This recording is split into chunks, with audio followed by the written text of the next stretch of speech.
Well, President Trump leaving no doubt today about how he thinks his first 100 days in office have gone. Take a listen. I don't think anybody has done what we've been able to do in 100 days, so we're very happy. Is he right? Here now is Jane Hampton Cook, historian and The Burning of the White House author. So, Jane, is the president right? Has there ever been a president that has done as much as this one? Well, he's certainly been very active.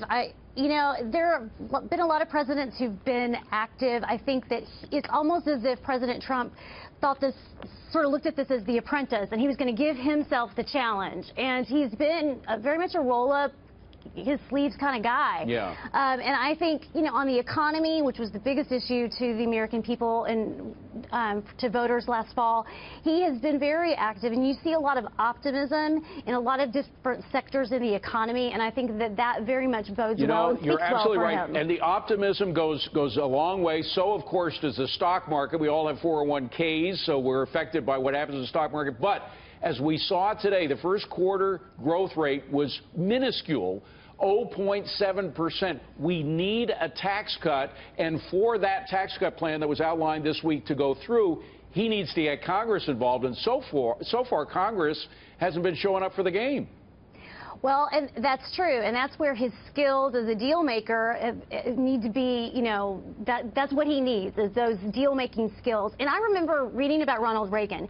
He got his tax cut plan passed in 1981, but it wasn't really until 1983 that the growth just took off. Well, you know why that is, Jane.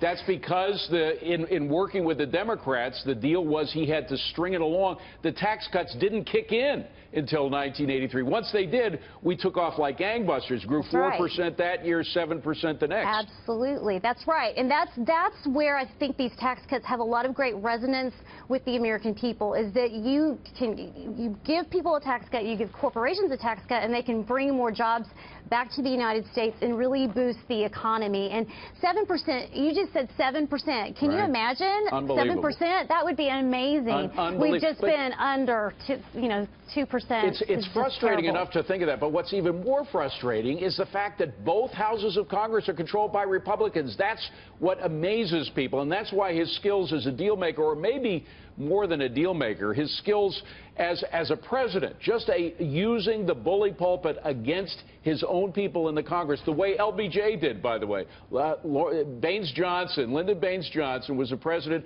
who had a bunch of Democrats, many of whom were from the South and were racist, and yet he leaned on them and got them to go along with the civil rights packages. So maybe that kind of leaning needs to be done by this president against reluctant Republicans in Congress.